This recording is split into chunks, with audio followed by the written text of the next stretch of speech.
ज़रूर हुआ था। पिछली बार राहुल गांधी जब वायनाड से चुनाव लड़े थे तो केरल में कांग्रेस का प्रदर्शन अच्छा रहा था और कांग्रेस और उसके सहयोगियों को 20 में से 19 सीटें मिल गई थी। लेकिन सवाल यह है कि इस प्रकार जब इस बार दोबारा लड़ रहे हैं, क्या वो चमत्कार दोबारा होगा वहाँ पे या नहीं होगा, तो ये भी एक महत्वपूर्ण प्रश्न है।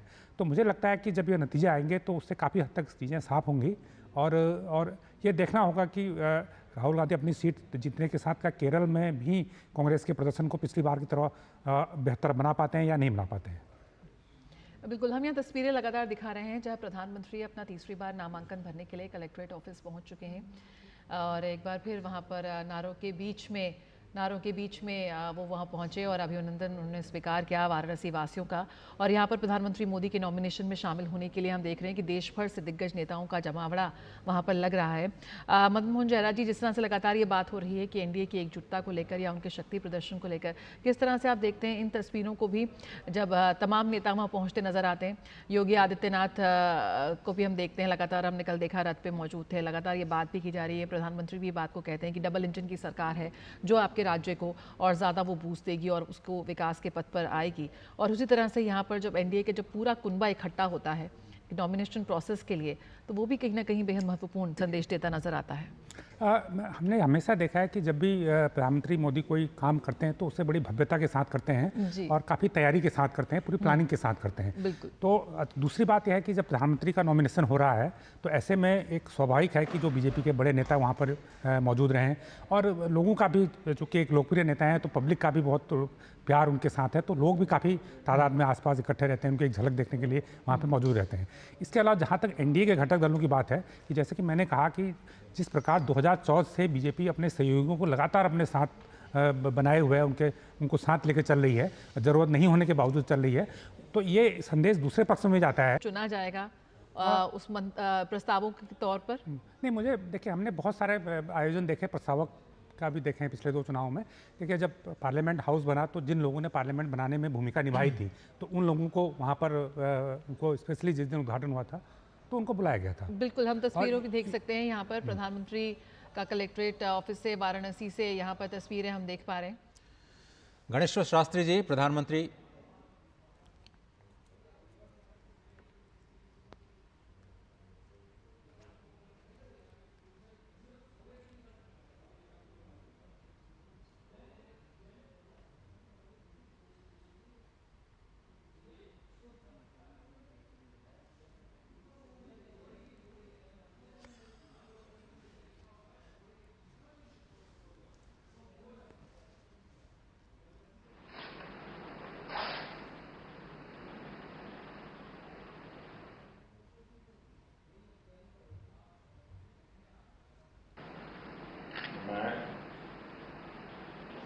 दामोदर मोदी लोकसभा में स्थान करने के लिए अभ्यर्थी के रूप में नाम निर्देशित हुआ। ईश्वर की शपथ लेता हूं, सत्य निष्ठा से प्रतिज्ञा करता हूं कि मैं विधि द्वारा स्थापित भारत के संविधान प्रति सच्ची श्रद्धा और निष्ठा रखूंगा और मैं भारत की प्रभुता और अखंडता अक्षुण्ण रखूंगा।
नरेंद्र दामोदर मोदी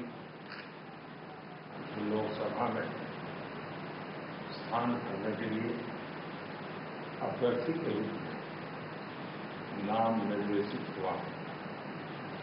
ईश्वर की शपथ लेता हूं, सत्य निष्ठा से प्रतिज्ञा करता हूं कि मैं विधि द्वारा स्थापित भारत के संविधान प्रति सच्ची श्रद्धा और निष्ठा रखूंगा और मैं भारत की प्रभुता और अखंडता अक्षुण्ण रखूंगा।